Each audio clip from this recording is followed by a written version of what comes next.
Community Hotline is made possible with generous support by the Mount Hood Cable Regulatory Commission.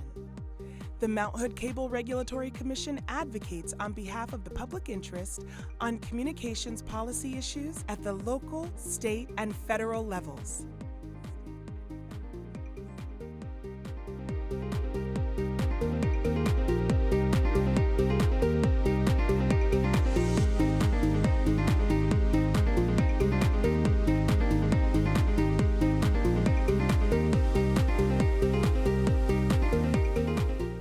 Hi, and welcome back. Thanks for sticking with us. We're going to close out tonight's show talking with the National Crime Victims Unit, Crime Victims Law Institute. It's a lot of words there. Didn't get them quite out. Here representing the National Crime Victim Law Institute is Meg Garvin, the Executive Director and a Clinical Professor of Law. Thanks for being here, Meg. Thank you for having me. I'm very excited to share some information. Good, good. And it's a new organization to me. So maybe you could tell me and our viewers exactly what the Institute is all about. Why was it formed and what you do? Yeah, so we were founded in about the year 2000, and I say about because the idea for us came about in 1998, and it was our founder is a former prosecutor here in Multnomah County. As he was looking at the criminal justice system, he was saying, you know, even on his best day, right, even when he was doing his job perfectly, victims' voices were sometimes lost in the criminal justice system.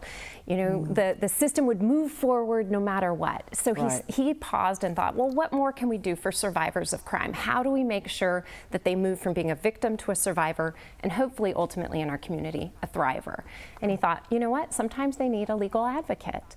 So let's work on building the capacity of our community to provide free legal services to victims of crime in the aftermath of their victimization.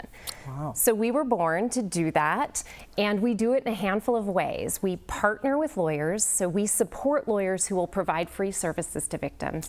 So we'll do a lot of the research and writing for them so that then they can really be their best for the survivor. So you mean you'll do the research and find out everything about this particular case, and then they, like, you're their paralegal or something? Yes, like that, right? Exactly. We're kind of the behind the scenes moment for those lawyers. Every now and then we go in ourselves, mostly when the case is going before the Oregon Court of Appeals or the Oregon Supreme Court. That's when we'll go into the case ourselves.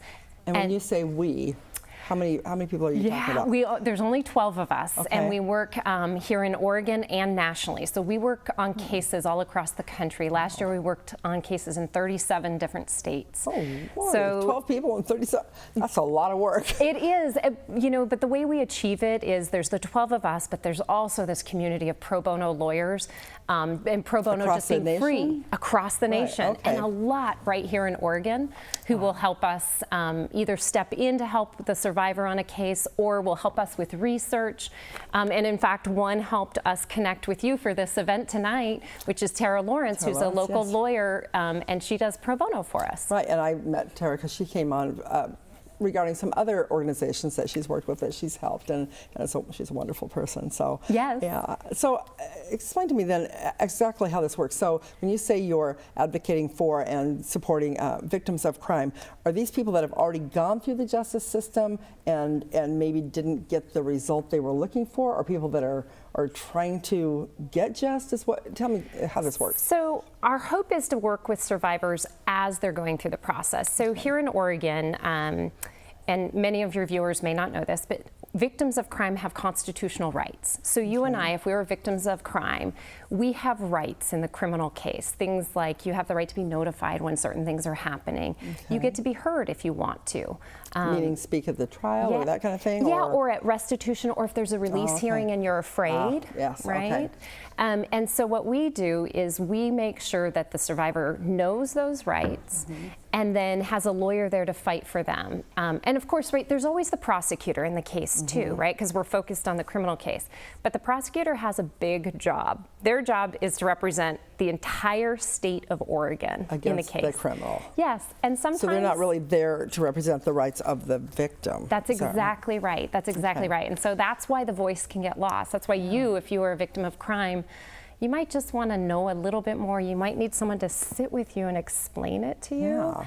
And so that's what we do through the whole case. Hold your hand through it. I mean, really, literally or figuratively. You know, I mean, there's, you know, a victim of a crime can there's a lot of things that can happen to you, you know, grief and anger and all that other, you know, all the emotions that go with it, and physical consequences or financial consequences. So, I mean, are you able to help kind of support people and find resources to deal with those things? That is our mission, is to make sure that survivors get access to all the things they need to survive. So you named them all, really, right? There's the emotional side, there's the physical side, there's economic side, and then through all of that, there's just the living side, right? And what I mean by that is, right, if you were day to day. Yes, right. Getting to your job the next day, dealing with childcare. If you have to go testify, what's happening with your child.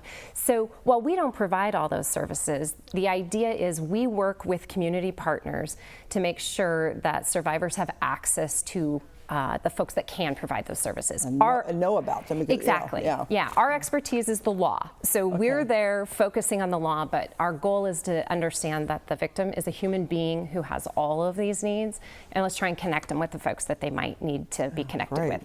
Well, for example, I recently interviewed somebody from the court care system at Multnomah. It was the Multnomah Bar Foundation and the association there, and so that's a service where they provide child care for people going to court. Would that be one of the kinds of services you might let somebody know about? We would absolutely make sure that someone who needed that knew about that, so that then, right, as we're being their lawyer or we're partnering with someone who's their lawyer, right, they can feel confident that their child's being cared for. It can then be present in the courtroom and participate in the justice process, as opposed to having to worry about their child. Right. So we'll connect them with those services, but then our job is to get in the court, make sure those rights that are in the Oregon Constitution are paid attention to, and that the victim gets to say what they want about those rights. Like, I want safety, I want privacy, I want restitution, which is money from the convicted offender back to them. Okay, sure, that makes sense. Now, who is it that you work with, and how do people get to use your services? So again, we're national, so we very rarely will I be your direct lawyer, right? Because we're working, as I said, in all those 30 plus states. So what we do is survivors can contact us on our website, which is ncvli.org, and we can connect them with lawyers in the community who are pro bono for us. Or one of our major partner agencies is the Oregon Crime Victim Law Center, and they do direct representation. So we partner together to make sure that survivors get to the lawyer they need. The people that you work with, I'm assuming these are mostly people that don't have the money to get a lawyer, is that right? So we don't have income eligibility requirements because victims of crime, all victims of crime, are underserved in our communities. But the majority of folks who reach out to us as a nonprofit are those who are of lower socioeconomic status. So we mostly are working with lower income folks and placing them, but we don't have the barrier. We just make sure that we open the door for everyone. Okay. You do a lot of advocacy work, I understand. What do you find are the real barriers to justice in the justice system, or you know, to fairness and equity in the justice system?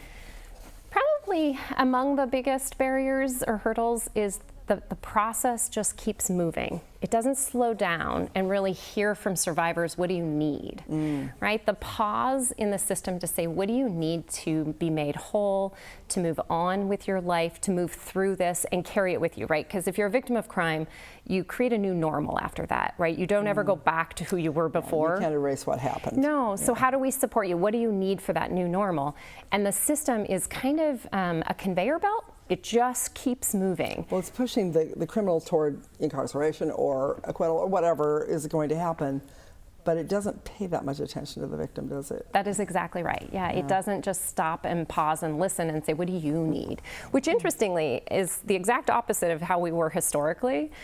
Historically, in this country, so this is my law professor side coming out. I don't know about this. The victim, him or herself, was the prosecutor in the case. They were the one who went into court and said, hey, you hurt me. Here's what I need to be made whole. That's our origin. And then we kind of evolved the system to where the victim became more of like a piece of evidence. Yeah, right. In the case. That's exactly how it is. Yeah, and so it's a really interesting thing. And so our mission is to kind of not make the victim a prosecutor again, but bring them back in and let's listen to them. That's it. Let's just listen to them, because the system will then be more humane for everybody. And sometimes people just need to be heard. Yes. Yeah, sometimes that's all they need to at least get to a better place and to sort of recover and cope from whatever that the trauma of the crime. Yeah, and you actually just said the exact right word, which is the trauma, right? What we know now too, there's science behind this, behind what you just said. The neuroscience tells us that if you listen to survivors and you let them tell their story, they can build new neural pathways to help them recover from the traumatic event. Wow. Yes, and so like listening and ensuring that the system listens is a really important part of rebuilding our community. Yeah. Well, so what can everyday people like me, be able to do to help educate ourselves as to I don't know if we're the victim of a crime, or if we know somebody who's a victim of a crime, what can we do to try to move that forward in a healthy way?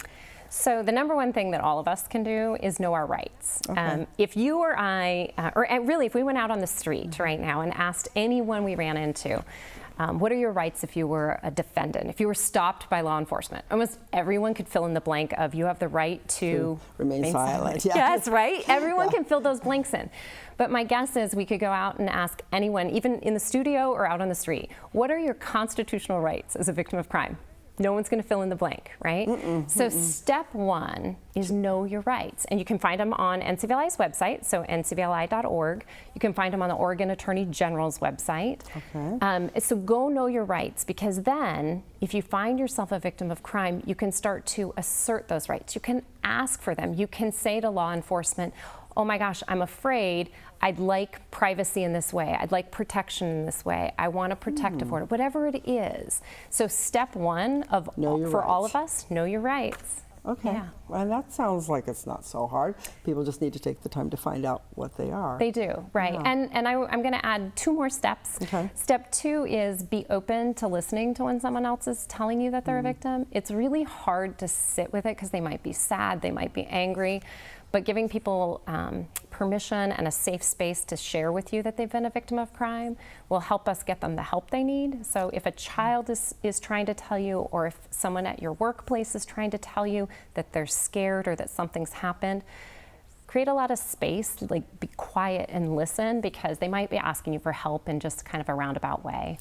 Yeah, because a lot of times I think the important things get missed because maybe it's somebody who complains a lot, or maybe somebody who, is a kind of a drama queen or something, and then something happens to them and they are not taken seriously because nobody listens. Right, because no one's going to take the time to listen. Yeah. And the third thing is we have an event coming up that the community can get involved in, which tell us about that. On April 29th, we're doing a community awareness event down in Lake Oswego, and we're going to start, it goes from 6 to 9, and there's something for everyone. So at 6 o'clock, we're doing yoga as a way to reconnect kind of body and mind, and just really think about, taking care of ourselves.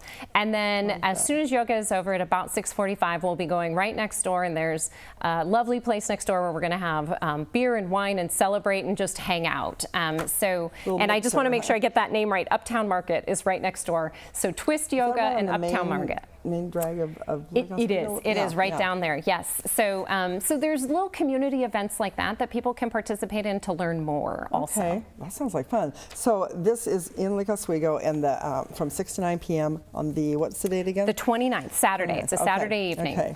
So and if you wanted to just do the yoga, or if you wanted to just do the little mixer afterwards, you'd be okay to do. Absolutely. Okay. That's what we're hoping, that we'll have folks from across the spectrum who want to just kind of hang out. And we're not going to spend a lot of time. We're not going to do a lecture on victimization. It's not going to be a heavy event. It's going to be a light event to celebrate that this month, the first part of this month was Crime Victims' Rights Week, and the entire month is Sexual Assault Awareness Month. And so we're just doing this event this month to say, hey, let's remember that there are victims in our community, and we can honor them and support them and just come together, and we don't have to focus on the victimization. We can focus on being survivors. I love that. That's wonderful. Yeah. Well, if people are interested in going, I think we'll have some of the information on our screen about this event. It sounds great. It sounds like fun, and if people want more information, do you have a need for volunteers or anything in your organization? Thank you so much for asking. We always can use volunteers, and if we can't use your exact skill set, we'll pair you with someone who can. Right. So our organization uses lawyers, volunteer lawyers all the time, volunteer advocates.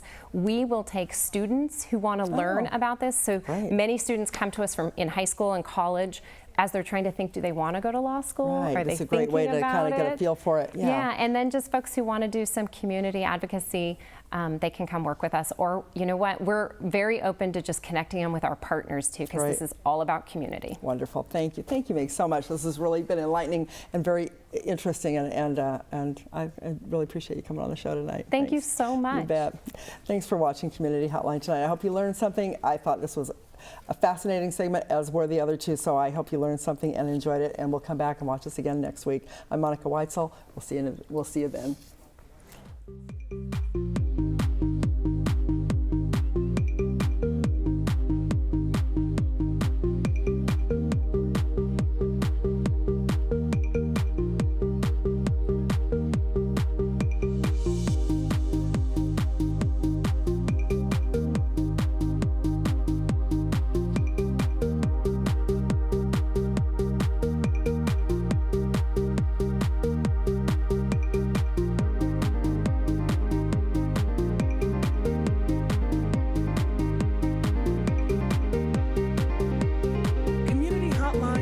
Possible with generous support by the Mount Hood Cable Regulatory Commission. The Mount Hood Cable Regulatory Commission advocates on behalf of the public interest on communications policy issues at the local, state, and federal levels.